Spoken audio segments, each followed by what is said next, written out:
Bueno,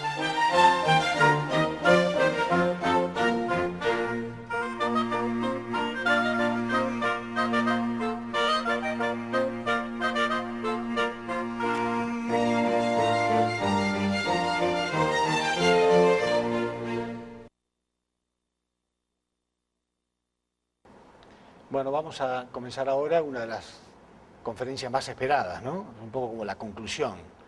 No quiere decir que no haya más, siempre hay mucho más para enseñar, pero la conferencia de ahora es acerca de la segunda llegada. ¿Qué tres preguntas fundamentales puede hacerse cualquier persona sobre la segunda llegada? ¿Cómo, cuándo y dónde, no?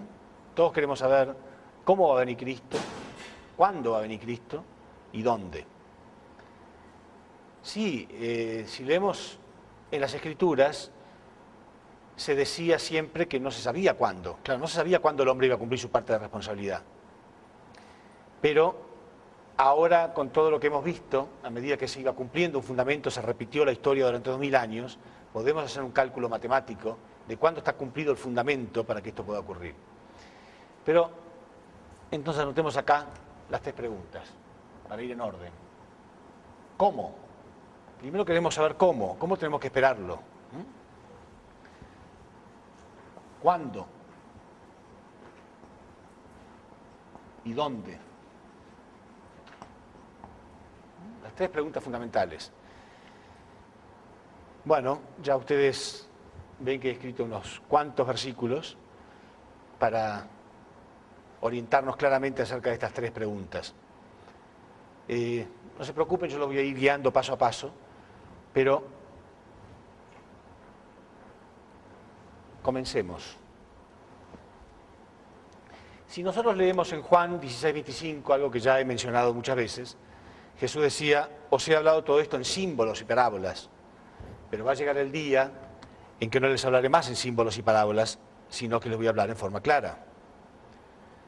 Quiere decir que muchas de las cosas están escritas en forma simbólica, pero tenemos que saber, con todo el fundamento de conocimiento que ya tenemos, cuáles son las simbólicas y cuáles son las literales. Claro, muchas veces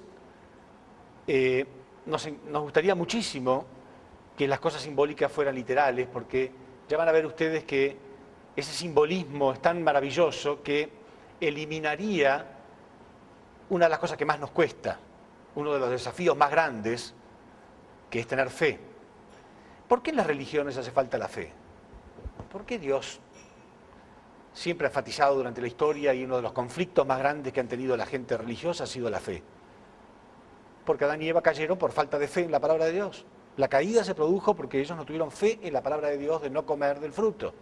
Entonces, el proceso de la restauración tiene que venir a través de la fe. Lo que no quiere decir que tengamos que tener una fe ciega ante cualquier cosa que se nos presenta. Dios nos va a dar pruebas, nos va a dar cosas, pero después siempre hace falta ese requisito. Y el hombre caído siempre tiene el anhelo de que vinieran revelaciones y cosas donde no se le exija fe.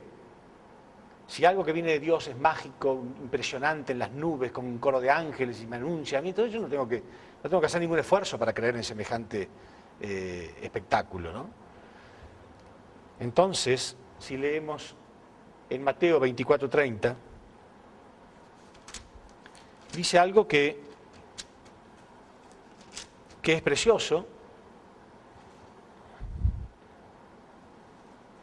Dice: entonces aparecerá la señal del Hijo del Hombre en el cielo, y entonces lamentarán todas las tribus de la tierra, y verán al Hijo del Hombre viniendo sobre las nubes del cielo, con gran poder y gran gloria. Y enviará a sus ángeles con gran voz de trompeta, y juntará a sus escogidos de los cuatro vientos, desde un extremo de los cielos hasta el otro. Si tomamos esto literalmente, nos da cierto alivio, ¿no? Lamentablemente tengo la mala noticia de decir que eso justamente es simbólico, y yo lo voy a probar ahora. Hay muchísimos otros versículos que no se cumplirían de ningún modo si este fuera literal. Pero digo, qué ganas que nos da que fuera literal, porque si va a venir las nubes del cielo con gran poder y gran gloria, con un coro de ángeles con trompetas, no tengo que aportar ni la más mínima fe, porque hasta el más ateo de los ateos de pronto podría creer en semejante acontecimiento, ¿sí o no? Ni siquiera me tengo que preocupar de mirar al cielo, porque hoy en día hasta cualquier pequeño incidente que ocurre sale en todos los medios, ¿no? En todos los medios automáticamente, si se cayó un avión o algo, todo el mundo se entera en los 3 minutos. ¿Cuánto más si viniera Cristo en las nubes con gran poder y gran gloria? Entonces no tengo que hacer ningún esfuerzo. Sin embargo, vamos a ver que, repito, os he hablado todo esto en símbolos y parábolas. Entonces tenemos que separar lo que es simbólico de lo que es literal. Aunque sea una noticia diferente a la que esperábamos. Pues lamento para aquellos cristianos que se han quedado demasiado tranquilos pensando que no importa, cuando venga Cristo ya se va a enterar, porque les voy a demostrar que en realidad eso es simbólico. En Apocalipsis 17:14,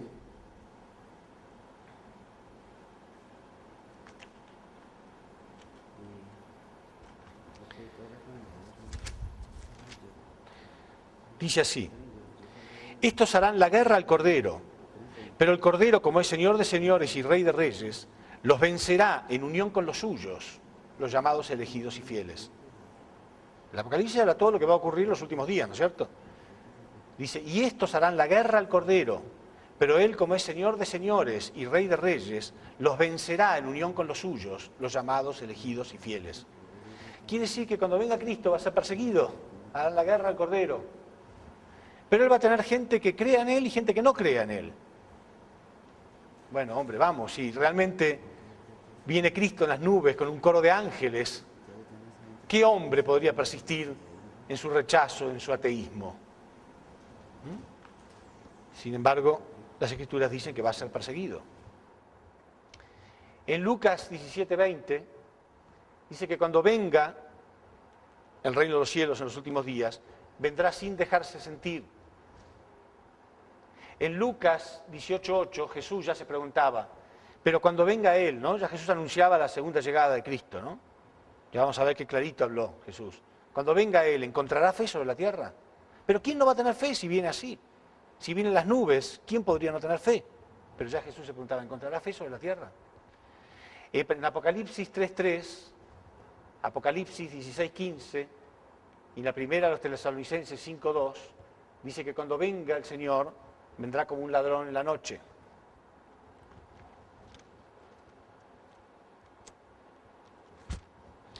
¿Qué ladrón en la noche viene haciéndose anunciar con un coro de trompetas?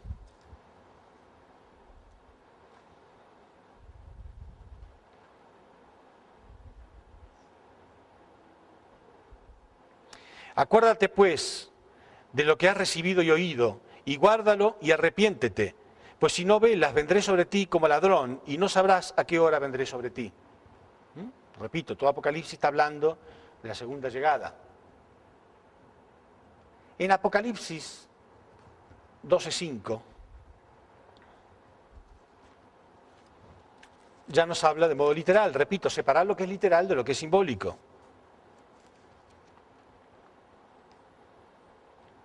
Dice, y la mujer dio a luz un hijo varón, que regirá con vara de hierro a todas las naciones del mundo. Y su hijo fue arrebatado para Dios y para su trono. Quiere decir que en los últimos días habrá una mujer que va a dar a luz un hijo, y ese hijo va a regir con vara de hierro a todas las naciones del mundo, y será arrebatado para Dios y se va a sentar en su trono. ¿Quién otro puede ser que no sea el Cristo, el Mesías? Y dice que va a ser nacido de una mujer. Ahora, ¿por qué? ¿Por qué nos cuesta creer que un hombre va a nacer de una mujer y no nos cuesta creer que un hombre va a venir en las nubes? ¿Saben por qué? Porque acá hay que tener fe y acá no hay que tener fe. Y somos cómodos. Por eso nos gusta mucho más eso. Por eso nos parece maravilloso. Y por eso todos los errores de la humanidad. Y con Jesús pasaba lo mismo, y ya lo voy a demostrar, que en la época de Jesús también había gente que estaba esperando que Jesús viniera en las nubes, porque hubo profetas que profetizaron también simbólicamente que iba a venir en las nubes, ya lo vamos a mostrar. Y ahí estaba el pobre Jesús intentando por todos los medios que creyeran en Él, y no creyeron, y hasta hoy seguimos pagando las consecuencias. Y hoy estamos preparaditos para cometer el mismo error, totalmente preparados para el mismo error. Los que entendemos esto realmente sabemos que estamos preparados para el mismo error. Es muy difícil, las cabezas muy duras, ¿no? Pero siempre no, porque las Escrituras dicen, Ah, ¿crees todo y practicas todo? ¿Realmente practicas todo lo que dicen las Escrituras? ¿Realmente practicas el 100%? ¿Por qué te aferras tanto a ese versículo? Porque no te exige fe, porque no tienes que hacer el esfuerzo de la fe. Porque cuando venga, ya está. ¿Qué problema hay? Pero si yo tengo que hacer el trabajo de reconocer la verdad, de saber si es verdad o no, de saber dónde está Dios, entonces es mucho más difícil. En Daniel, vemos en la época de Jesús, había dos profetas. Uno mayor, que era Daniel, y uno mucho menor y menos conocido, que era Miqueas. Daniel 7:13.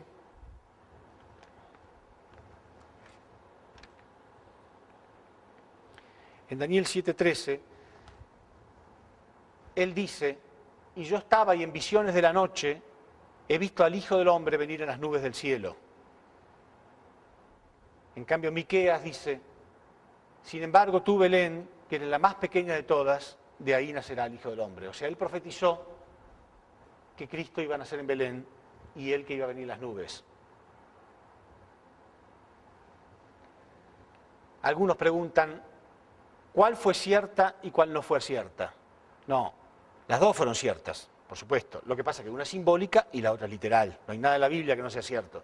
Pero uno es simbólico y el otro es literal. ¿Cómo nació Jesús? ¿Vino en las nubes? Si hablamos simbólicamente, sí, porque ya vamos a ver qué representan las nubes. Pero en realidad, literalmente hablando, él nació en Belén. En 2 Juan, versículo 7,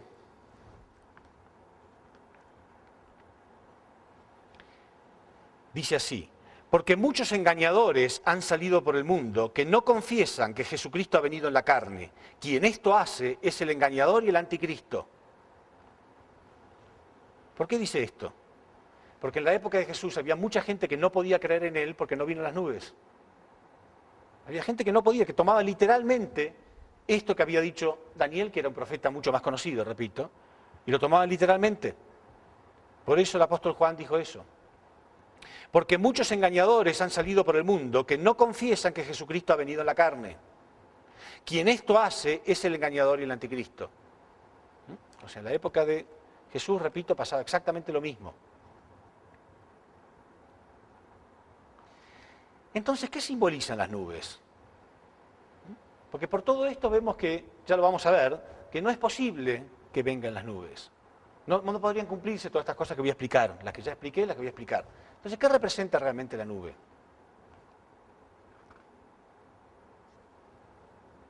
En Apocalipsis 17:15,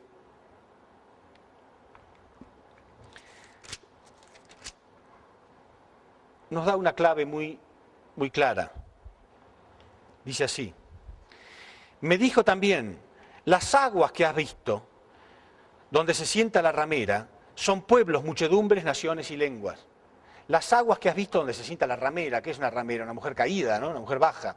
Las aguas esas que has visto, donde se sienta la ramera, son pueblos, muchedumbres, naciones y lenguas. ¿De qué están constituidos los pueblos, las muchedumbres, las naciones? De gente caída, ¿no? De gente baja. Quiere decir que según la Biblia, el agua representa gente caída. ¿Y la nube de qué está constituida? Una nube está constituida de agua, ¿no? Pero agua pura. Cuando se evapora se purifica el agua, ¿no? No sube con todas las impurezas. Si el agua representa gente caída, la nube representa gente pura.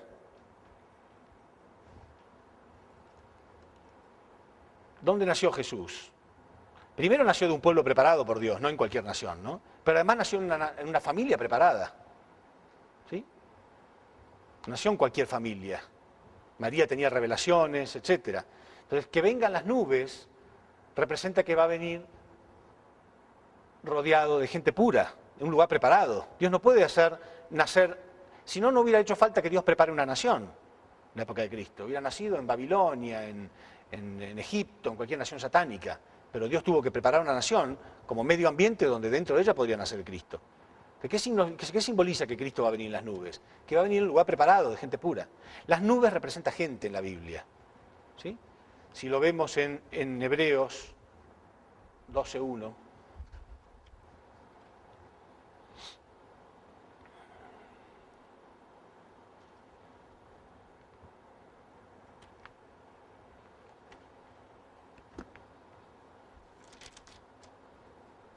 nos muestra claramente que las nubes representan gente. Dice, por tanto nosotros también, teniendo en derredor nuestro esta gran nube de testigos. Hebreos capítulo 12, versículo 1. Muestra claramente que la nube representa gente. También teniendo nosotros alrededor nuestro también esta gran nube de testigos.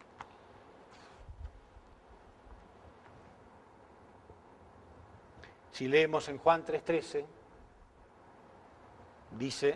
también dice que Jesús vino del cielo. Pero todos sabían que Jesús había nacido de una mujer. ¿Por qué dice que vino del cielo? ¿Qué representa? ¿Qué representa el cielo? Lo contrario a la tierra, ¿no? La tierra representa todo lo mundano, todo lo pecaminoso. El cielo representa lo bueno y lo puro. Que alguien haya venido del cielo significa eso. No significa que vino de la atmósfera, ni de arriba, ni de nada por el estilo, sino que viene del dominio de Dios. Nació en el dominio de Dios. Eso es lo que representa. No literalmente la atmósfera, ¿no? O las nubes. Entonces, ¿qué es lo que podemos esperar realmente? ¿Qué es lo que podemos esperar en estos tiempos? Sabemos que el Mesías va a nacer en algún lugar, lo dice claramente la Biblia, va a nacer de una mujer, nacido de una mujer. Porque aparte es obvio, ¿para qué viene el Mesías? ¿Cuál es la misión del Mesías? En su segunda llegada, el Mesías viene en la posición de tercer Adán, ¿no es cierto? El primer Adán cayó en el jardín del Edén, el segundo Adán, Jesús, fue crucificado, y entonces ahora en el tercer intento, el Mesías viene en la posición de tercer Adán. ¿Cuál era la misión de Adán?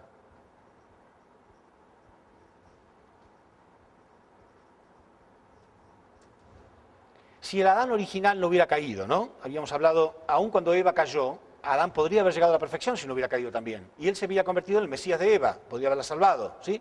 El Mesías es el Salvador, sí. Pero ¿cuál era la misión de Adán originalmente? Cumplir con las 3 bendiciones. Crecer, multiplicarse y tomar dominio. Creced, multiplicaos y dominad. Esa es la misión de Adán. Adán tendría que haber rescatado a Eva. El Cristo, su segunda llegada en la posición de tercer Adán, tiene que rescatar a una persona en la posición de Eva. ¿Por qué? Porque nosotros somos huérfanos de padres verdaderos. La humanidad es huérfana. Los padres de la humanidad cayeron bajo el dominio satánico y nos convirtieron también a la fuerza en hijos de Satanás. Somos huérfanos, la humanidad quedó huérfana. Entonces Dios va a enviar padres verdaderos de nuevo, va a restaurar a los padres verdaderos de la humanidad verdadera centrada en un Dios verdadero. Primero tiene que crecer hacia la perfección. Una vez que crece hacia la perfección puede rescatar a una persona en la posición de Eva, ¿sí? Para convertirse en los padres verdaderos. Y entonces sus hijos serán hijos verdaderos. Familia verdadera, sociedad verdadera, naciones verdaderas, un mundo verdadero. Y nosotros tendremos que ser injertados, todos los que estamos fuera de este dominio, todos los que están fuera del dominio de Dios, tienen que ser injertados acá. Esto lo podemos leer en Gálatas 4:4, en Romanos 11:17.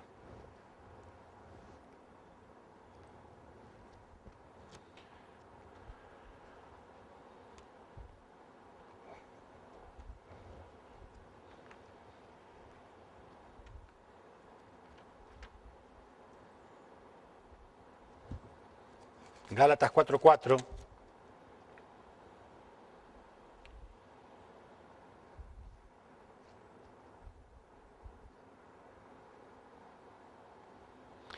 Pero cuando vino el cumplimiento del tiempo, Dios envió a su Hijo, nacido de mujer y nacido bajo la ley, para que redimiese a los que estaban bajo la ley, a fin de que recibiésemos la adopción adoptiva. La filiación adoptiva, perdón. Para que recibiésemos la filiación adoptiva, o sea, que nos convirtiéramos en hijos adoptivos. ¿Por qué nosotros tenemos que ser readoptados por Dios? Porque caímos bajo la adopción de un padre falso. Y la Biblia dice claramente que con la llegada de Cristo nosotros tenemos que ser readoptados.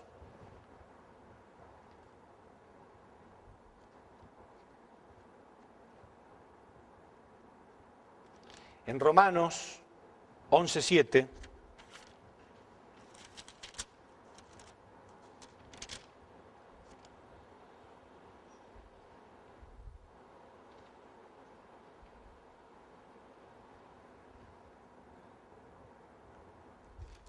once, 17, ¿verdad?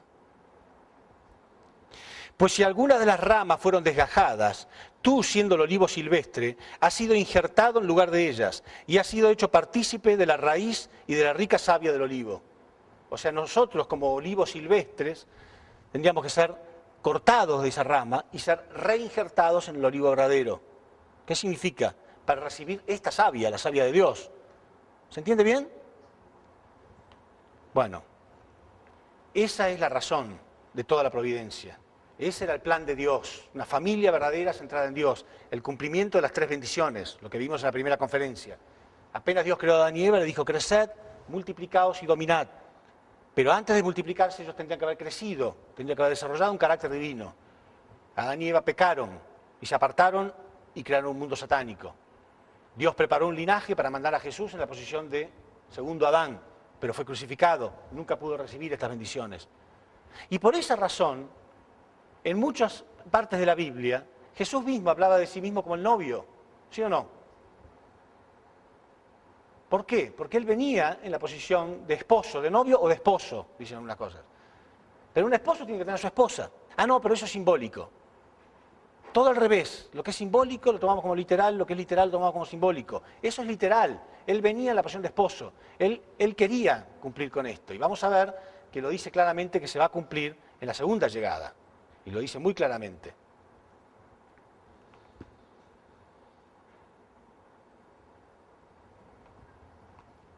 En Apocalipsis 19:7 dice esto claramente.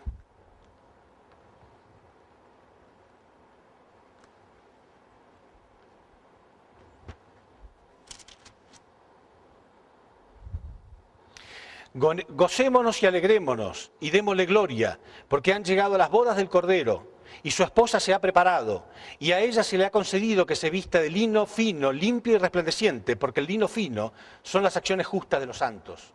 O sea que va a ser santa, obviamente, tiene que ser una persona purificada, una persona rescatada hacia la perfección. Gocémonos y alegrémonos y démosle gloria, porque han llegado las bodas del Cordero. Y su esposa se ha preparado, y a ella se le ha concedido que se vista de lino fino, limpio y resplandeciente, porque el lino fino son las acciones justas de los santos. Eso no es simbólico, eso es literal. Dios nunca fue testigo de la unión de un hombre y una mujer centrada en él. ¿Sí? El sexo es mala palabra. ¿Por qué? La unión entre un hombre y una mujer es mala palabra. ¿Por qué? Si lo inventó Dios. Porque Satanás se adueñó de eso. Y Satanás usó eso como pecado para sacar al hombre del dominio de Dios. Pero ¿no querrá Dios algún día restaurar eso? ¿No querrá Dios algún día ver un beso entre un hombre y una mujer verdadero por primera vez en la historia humana? ¿Quién inventó los besos? ¿Quién inventó los abrazos? ¿O va a ser pecado siempre? ¿O Jesucristo, porque era un hombre de Dios, entonces era diferente en ese punto? Justamente porque es un hombre de Dios, Dios quiere ver eso reflejado alguna vez. ¿Entienden? Y para eso viene Cristo, para eso viene el Mesías, para convertirse en los padres verdaderos de la humanidad. El vino nuevo en odres nuevos. El que pueda oír, que oiga. El que pueda entender, que entienda. Y si no, en vez de comer el helado, seguimos prefiriendo leer el libro. ¿Está bien? Pero nunca van a saborear helado. Porque ese es el plan de Dios. Y está muy claro. Separemos lo que es simbólico de lo que es literal. Y seamos valientes. Aunque la verdad que escuchemos sea diferente al criterio que teníamos o a los planes que teníamos. El plan que tenemos a partir de ahora le preguntamos a Dios cuál es. El tipo de vida le pregunto a Dios. Y no tengo una fe ciega en lo primero que me digan, pero por lo menos pregunto, analizo y veo que es lógico, que es claro y que hay muchas enseñanzas para explicar. Estamos en los tiempos de la llegada de Cristo. Va a nacer de una mujer. Va a ser perseguido por muchos. ¿De qué lado va a estar usted? ¿De qué lado voy a estar yo? ¿Desde lo que lo persiguen? No hay 3 lados, ¿eh? O lo persigo o estoy con él.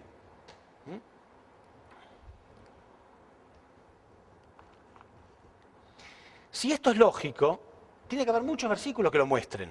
Vamos a ver qué dice Jesús al respecto. Vamos a ver qué es lo que decía. En Apocalipsis 17 dice que en los últimos tiempos, vamos a leerlo, será el fin de los misterios.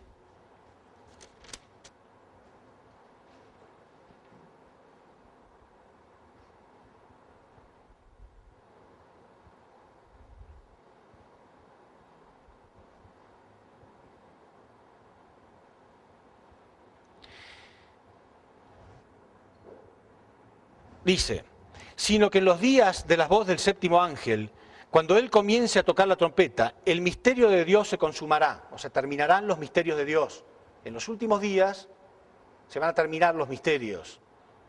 ¿Cuántas preguntas hemos tenido como creyentes? ¿Cuántas miles de preguntas hemos tenido? Bueno, dice que se van a terminar, que todo va a ser aclarado.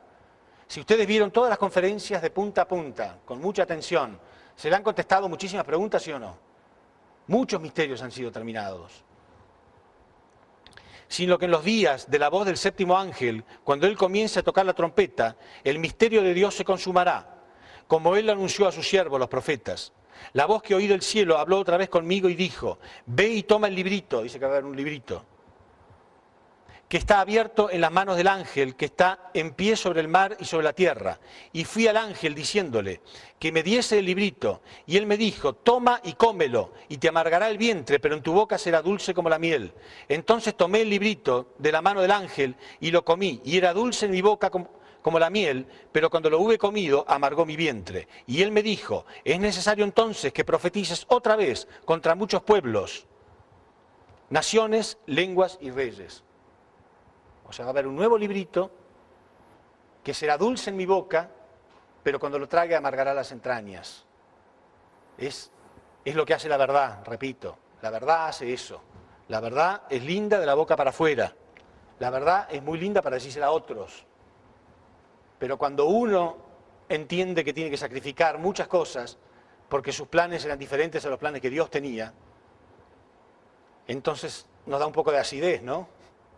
Literalmente, cuando uno recibe una mala noticia, a lo mejor la gente muy joven no le pasa esto, pero después de cierta edad, cuando una persona recibe una mala noticia, tiene acidez.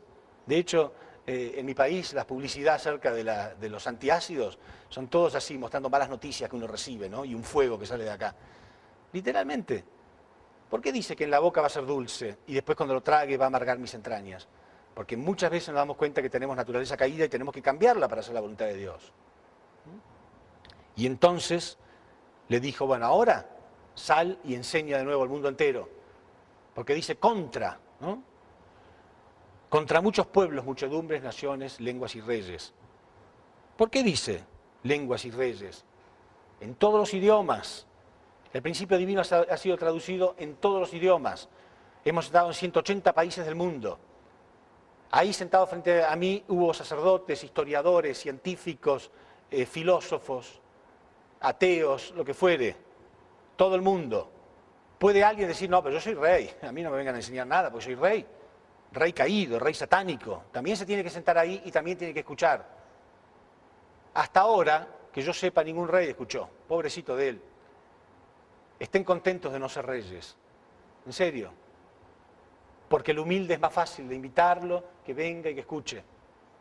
¿Qué sería si viniera un rey hoy? Tendríamos todos, pobre. Prefiero no ser rey si no puedo escuchar la verdad. Pero la Biblia dice, tendrás que enseñar a todos. No importa lo poderoso que sea, no importa la lengua que hable, otra vez tendremos que enseñar la nueva verdad. Pero el criterio que existía hasta ahora no era así.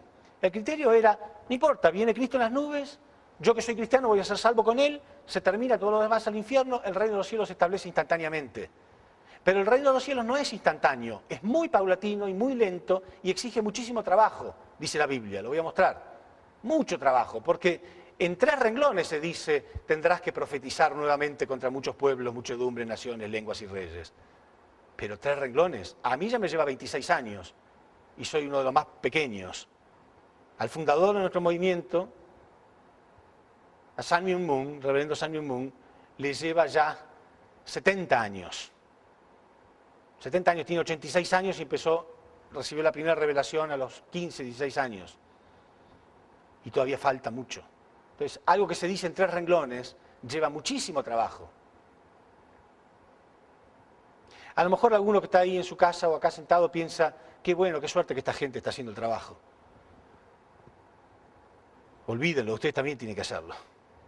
Esto no es solamente para que ustedes se enteren de la nueva verdad, sino para que la aprendan y salgan a enseñarla. Cada uno que haga esto va a obtener grandes bendiciones, pero tienen que aprenderlo y salir a enseñarlo. Estamos en los últimos tiempos, hay que profetizar de nuevo, hay que enseñar la nueva verdad. Tengo mucho que enseñarles, pero ustedes no lo entenderían, decía Jesús. Pero cuando venga Él, el Espíritu de la verdad, los va a guiar hacia la verdad completa. Y entonces tendrán que profetizar nuevamente contra muchos pueblos, muchedumbres, naciones, lenguas y reyes. Y así el reino de los cielos se va a construir poco a poco. No va a ser instantáneo. ¿Quiere que se los pruebe? Bíblicamente le voy a probar que no es instantánea la construcción del reino de los cielos. En Mateo 13:31, Jesús dio una profecía.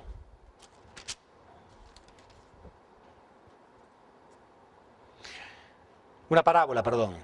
Otra parábola les refirió, diciendo, el reino de los cielos será semejante al grano de mostaza que un hombre tomó y sembró en su campo, el cual, a la verdad, es la más pequeña de todas las semillas, pero cuando ha crecido es la mayor de las hortalizas, y se hace árbol, de tal manera que vienen las aves del cielo y hacen nidos en sus ramas. Así será el reino de los cielos, decía Jesús. Otra parábola les refirió diciendo, el reino de los cielos es semejante al grano de mostaza. Si ustedes siembran una semilla, ¿no? Y la riegan, le ponen todo lo que necesita, ¿está creciendo o no? Sí, ¿no? Ahora, ¿se les ocurriría a ustedes poner un banquito al lado y mirarla a ver cómo crece? Tendrían que tener mucha paciencia, crece muy lentamente, pero está creciendo. Y así será el reino de los cielos. Es paulatino, ¿no? Es paulatino, lleva tiempo, va creciendo poco a poco y hay que regarlo, hay que cuidarlo, ¿no? Y entonces así será el reino de los cielos. Empieza con algo muy pequeño. ¿Por qué eligió Jesús el ejemplo de la semilla de mostaza? Porque es la más pequeña de las semillas, dijo. Pero dio el ejemplo de que comienza con una sola semilla. ¿Cuál es esa semilla? El tercer Adán. Es un hombre. Un hombre, en estos tiempos, que se sabe que hay alrededor de 6.000 millones de habitantes en la Tierra. Es uno. Uno con 6.000 millones de habitantes satánicos. Ya sé, hay gente con fe, hay gente que cree, pero tenemos pecado, estamos en el mundo satánico. Entonces es una pequeña semilla. Y él tiene que lograrlo. Él tiene que lograrlo, tiene que primero descubrir la verdad. La va a recibir a la verdad, dice la Biblia. Y Jesús se la va a revelar, dice la Biblia. Jesús dijo que Él se la va a revelar. Este hombre, el fundador del movimiento de unificación, Sun Myung Moon, movimiento que está en 180 países del mundo enseñando esta verdad, cuando tenía 16 años, recibió una revelación de Cristo. Pero la revelación de Cristo no fue automáticamente todo el principio divino. Fue la misión que Él tenía. ¿Quién era Él? Y la misión y el deber de que Él tenía que descubrir la verdad que el hombre había arrojado a la basura. Él tenía que descubrir la verdad que hemos perdido por la caída. Y a partir de ese mismo instante, Él empezó a buscar y buscar y buscar y buscar. Él cuenta, y sus primeros seguidores cuentan, que a veces Él ayunaba, lloraba, oraba, estudiaba, días y días y meses para obtener a lo mejor un sí, nada más. Dios le revelaba sí, nada más, una palabra, o a veces era no. Entonces tenía que volver a escudriñar las Escrituras, preguntar, orar, ayunar, y se fue abriendo espiritualmente. Ustedes saben que nosotros tenemos sentidos espirituales y sentidos físicos, sentidos espirituales. Él se fue abriendo espiritualmente hasta que empezó a hacer contacto, después de que recibió esta revelación de Jesús, empezó a hacer contacto con personajes en el mundo espiritual, para poder averiguar cuál era el fracaso de cada uno. Muchas personalidades que habían fracasado, no sabían que había fracasado. Cam no sabía que por culpa de él, por no haberse unido a Moisés, por no haberse unido a Noé, había habido grandes fracasos. Moisés mismo no sabía el fracaso de la roca, lo que esto simbolizaba, lo que esto representaba, el golpear la roca cuando no tendría que haberlo hecho. Muchas personalidades ni siquiera sabían cuál había sido su verdadero pecado. Él fue investigando uno por uno el mundo espiritual. Años y años y años. para que hoy nosotros nos sentemos ahí y veamos la lógica total del principio divino, porque hace mucho que estoy hablando, ¿no? Pero todo fue concreto, ¿no es cierto? Todo fue lógico, todo fue bíblico, todo fue a través de la historia, todo fue demostrado paso a paso. Pero no crean que se descubrió así nomás, porque es como el grano de mostaza. Otra parábola les dijo.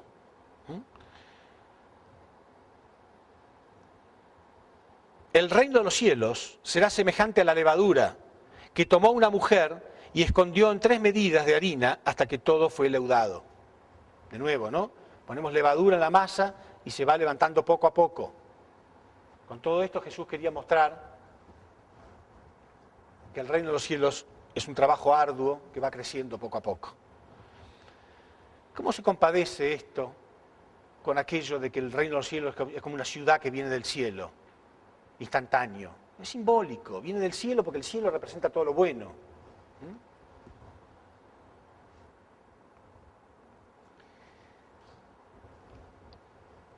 Y los que tuvimos la triste misión de pegar los golpes fuimos nosotros.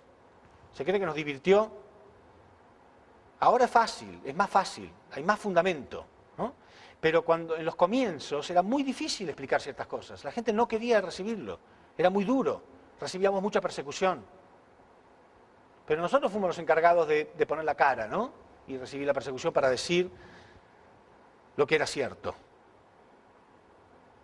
Como por ejemplo esto que voy a decir ahora. Jesús era llamado el postrer Adán, pero no era Adán. Jesús no era Adán, era otro, pero tenía la misión de Adán, que era cumplir con las 3 bendiciones. Juan el Bautista fue llamado Elías, pero él no era Elías, era otro, pero tenía la misión de Elías. El Señor de la segunda llegada, Cristo en su segunda llegada, recibe como el nombre de Jesús, como si fuera el mismo Jesús, pero no es el mismo Jesús el que va a venir. Por eso en muchas partes de la Biblia Jesús habla de que el que va a venir va a ser otro, pero cuando venga Él, el Espíritu de la verdad, los va a guiar hacia la verdad completa. Y cuando habla de que Él va a venir, porque en otras partes, repito, es como si fuera Él mismo el que va a venir, dice sí, pero vendré con un nombre nuevo, nacido de una mujer. Entonces lo leemos acá. Apocalipsis 2:17, Apocalipsis 3:12, Apocalipsis 19:12, en todas partes donde él habla de que va a venir con un nombre nuevo. Acá habla de una piedrecita blanca, la piedra que representaba, dijimos, la roca representa a Cristo, ¿sí? Pero esta piedrecita blanca con mi nombre nuevo, dice Jesús. Apocalipsis 3:12, vamos a leer uno de ellos.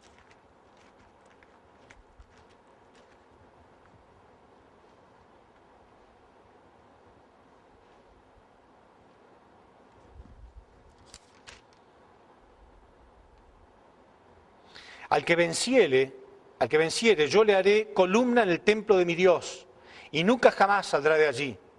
Y escribiré sobre él el nombre de mi Dios, y el nombre de la ciudad de mi Dios, la nueva Jerusalén, la cual desciende del cielo, de mi Dios y mi nombre nuevo. El que tiene oído, oiga lo que el Espíritu dice a las iglesias. Repito, al que venciere, yo le haré columna en el templo de mi Dios, y nunca jamás saldrá de allí. Y escribiré sobre él el nombre de mi Dios, y el nombre de la ciudad de mi Dios, a la nueva Jerusalén, la cual desciende del cielo, de mi Dios y mi nombre nuevo. La nueva Jerusalén que desciende del cielo, repito, no es literalmente una ciudad que va a descender del cielo, sino que representa el nuevo mundo, que es un mundo de bondad. El cielo representa el bien, la tierra representa el mal. Y entonces grabaré en él mi nombre nuevo.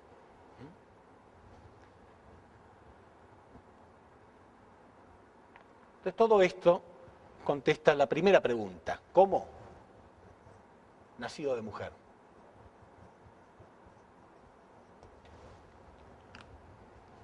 Fíjense ustedes, ¿no? Viviendo en el siglo XXI, tenemos que explicarle a la gente que un hombre va a nacer de una mujer, porque así es como vienen los hombres a este mundo. Pero bueno, esa es la confusión, ¿no? Por eso decía yo que Satán nos deja creer cualquier cosa que queramos creer. Él no se opone que tengan mucha fe. Cualquier cosa que ustedes quieren creer, Él les va a permitir que lo crean, menos la verdad. Entonces, la persona que no tiene fe, Él lo llena diciendo, no, está bien que no tenga fe, porque Dios no existe. Entonces lo convierte en un ateo total. Y el que tiene fe, bueno, entonces lo lleva hasta el otro extremo, ya cree cualquier cosa, ¿no? Menos la verdad. Entonces al final terminamos creyendo un montón de cosas confusas sin separar lo que es simbólico de lo que es literal. Entonces la respuesta es simple. ¿Cómo va a venir? Nacido de una mujer. Y no cometamos los mismos errores que se habían cometido hace 2000 años atrás, donde confundieron lo simbólico con lo literal, y muchos estaban esperando al Mesías en las nubes, y muchos estaban esperando que el Mesías fuera un rey espectacular. Una vez le pregunté a un invitado que tenía, ¿no? Mientras estaba dando las conferencias, le pregunto, ¿y qué harías tú si supieras que el Mesías está en la tierra? Él me contestó, yo me dejaría crecer el pelo, me dejo crecer la barba, me pongo una túnica y sandalias y lo seguiría. Yo le dije, a lo mejor te vas a ver muy ridículo, porque a lo mejor él se viste de saco y corbata. Porque Jesús se vestía así, no porque fuera el uniforme de Mesías, no lleva un uniforme, se vestía así porque la gente se vestía así. ¿Entienden? Pero ya tiene un precriterio, ya tiene un preconcepto, ya él tiene un concepto. Así va a ser. ¿Y si es negro? ¿Qué van a pensar millones de blancos, sobre todo blancos americanos, que son tan conservadores, para decirlo de modo más suave? ¿Lo van a aceptar fácilmente? ¿Y si es blanco? ¿Qué van a hacer millones de negros? ¿Lo van a aceptar fácilmente? Tenemos que estar preparados para que sea como es, ¿no? Pero no, ya lo estamos imaginando. Y vieron ustedes cómo las películas lo pintan a Jesús, ¿no? Ojitos celestes, medio rubión, muy bonito. ¿No? Jesús es de Medio Oriente, ¿no? Los de Medio Oriente no son así. Probablemente Jesús tenía una nariz grande, a lo mejor era muy diferente. A lo mejor aún gente cuando vaya al mundo espiritual lo vea a Jesús y se quede desilusionado. ¿Por qué lo pintamos blanquito, ojos celestes y siempre con las manos así y todo? ¿Por qué? ¿Por qué tenemos ese criterio? Seamos amplios. Jesús es como es, tiene su personalidad.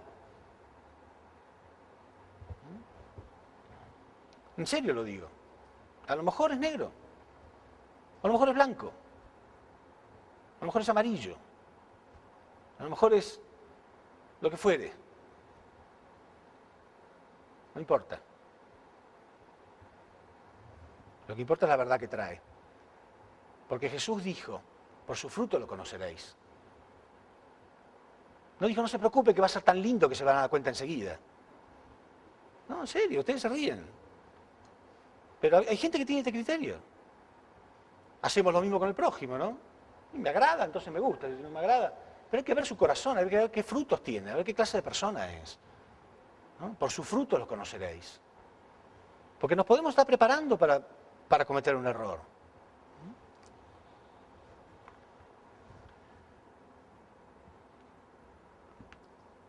Entonces la segunda pregunta es ¿cuándo?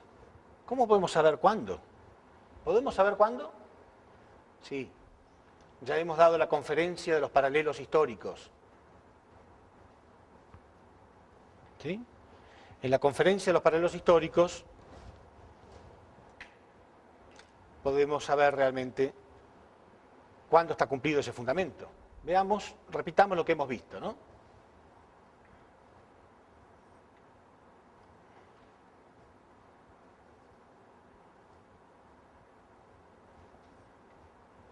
Más o menos. ¿Se acuerdan? Lo que acabamos de ver, los paralelos históricos. Primero, 400 años de esclavitud en Egipto. ¿Sí?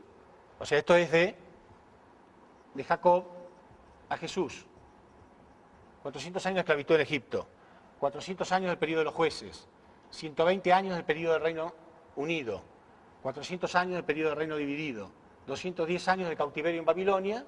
Y el último periodo de 400 años para la llegada de Cristo. ¿Sí? Y ahí llegó Cristo. Todo esto se pierde y tiene que volver a repetirse, ¿verdad? Entonces son 400 años del periodo de persecución en Roma, 400 años del periodo de los patriarcas, 120 años del periodo del Reino Unido, 400 años del periodo del Reino Dividido, 210 años de cautiverio y retorno papal, y el último periodo de 400 años. Y ahí estamos en los tiempos del Señor de la Segunda Llegada. Y acá comienza el año cero, ¿no?, de la era cristiana. Quiere decir que lo único que tenemos que hacer es sumar 400 más 400 más 120 más 400 más 210 más 400. Y eso da 1930. Claro, en realidad no quiere decir que sean absolutamente exactos cada periodo, ¿no? Por ejemplo, acá se cumplió en el año 392, cuando el cristianismo por Teodosio I fue nombrado la religión oficial. Quiere decir que no fueron exactamente 400 años. En cambio acá sí, acá fueron exactamente 400 años. 400 más 400 da 800, fue en el año 800. Cuando fue coronado el primer rey cristiano, Carlomagno, fue exactamente 800 años, inclusive fue coronado la noche de Navidad. O sea, ahí, justo 800 años, del año 800. Pero lo demás, a lo mejor hay un pequeño desfasaje. Pero acá comienza el último periodo con Lutero. Al igual que acá comienza el último periodo con este reformista que fue Malaquías. Bueno, acá comienza con Lutero. Y Lutero comienza la reforma en el año 1517. Ahí comienzan los últimos 400 años, ¿sí? Entonces, 1517 más 400, más estos 400, da 1917. Quiere decir que la respuesta es entre 1917 y 1930. Entre 1917 y 1930 estaba todo el fundamento ya establecido. Ya no hubo más fracasos, tuvo todo el fundamento establecido para que llegara el Señor. Entonces la respuesta es entre 1917 y 1930. Sin embargo, la humanidad tenía que pagar la última indemnización, porque ya viene fundamento de fe y de sustancia a nivel mundial, ¿no es cierto? La última indemnización antes de que llegue el Mesías.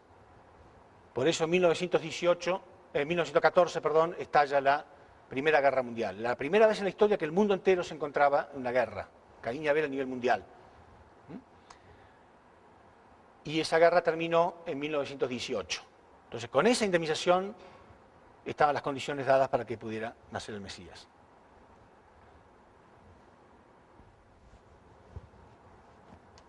Entonces, la última pregunta, ¿dónde? Bueno, antes vemos que ese paralelismo, ¿no?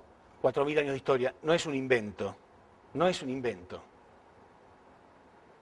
A veces alguien quiere creer que es un invento porque, repito, le cuesta sentir que ahora tiene una responsabilidad para cumplir.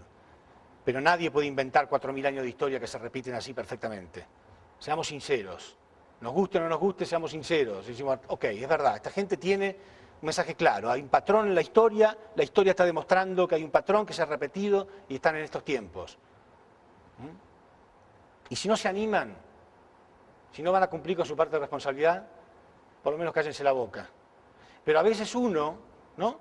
Es como aquel hermano que no tiene ganas de hacer nada en la casa, entonces porque su hermano está lavando los platos, él lo acusa, ¿no?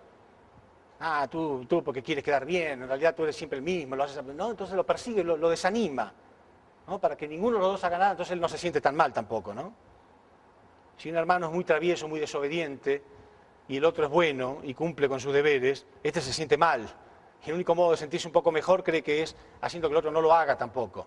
Entonces hay gente que está ahí constantemente tratando de ver cómo puede parar a los demás. Si usted no va a hacer nada, si ustedes no van a hacer nada, si no tienen ganas de cumplir con Dios, por lo menos cállense la boca. No obstaculicen encima al que tiene fe, escribas y fariseos hipócritas, porque vosotros cerráis en los cielos a la gente, porque ni vosotros entráis ni dejáis entrar a los que podrían entrar, para no sentirse tan culpable, ni entran ni dejan entrar a otros. por lo menos tengan la nobleza de no perseguir al que tiene un poco de fe y está tratando de hacer algo. Porque perseguidores hemos encontrado en todas partes, sin argumentos, sin nada bueno para ofrecer a la humanidad, pero quieren obstaculizar al que sí quiere hacer algo. ¿Dónde? ¿Dónde va a ocurrir esto?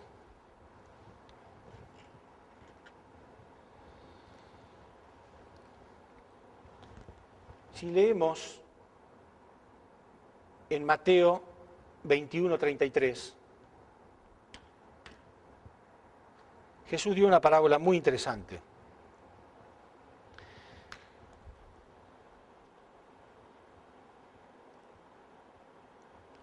Tratando de responder lo que le preguntaban, ¿de dónde va a ser? Porque se imaginan ya cuando Jesús empezó a hablar de la segunda llegada, todo el tiempo era, bueno, ¿cómo? ¿Cuándo? ¿Dónde? ¿No?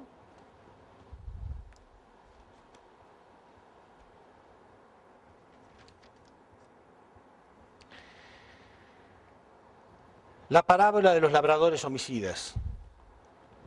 Oíd otra parábola, le dijo Jesús. Voy a ir anotando acá los elementos de la parábola para que vean ustedes qué es lo que significa. Oíd otra parábola. Un hombre, padre de familia, el cual plantó una viña. ¿Sí? El padre de familia, el cual plantó una viña. La cercó de vallado, cavó en ella un lagar, edificó una torre y arrendó a unos labradores, la arrendó a unos labradores y se fue.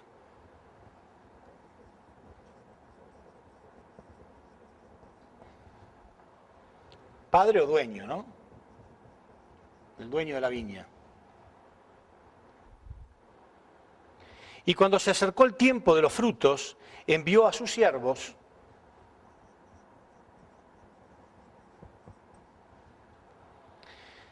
a los labradores para que recibiesen sus frutos.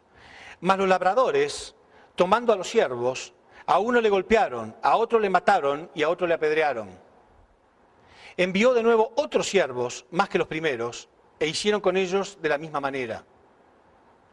Finalmente les envió a su hijo.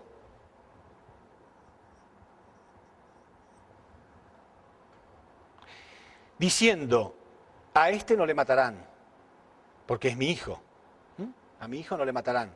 O sea, con la esperanza de que a su hijo no lo iban a matar. Mas los labradores, cuando vieron al hijo, dijeron entre sí, este es el heredero, venid, matémosle y apoderémonos de su heredad. Y tomándole, le echaron fuera de la viña y le mataron. Cuando venga pues el señor de la viña, ¿qué hará con aquellos labradores? Y los discípulos le contestaron, a los malos destruirá sin misericordia y arrendará su viña a otros labradores.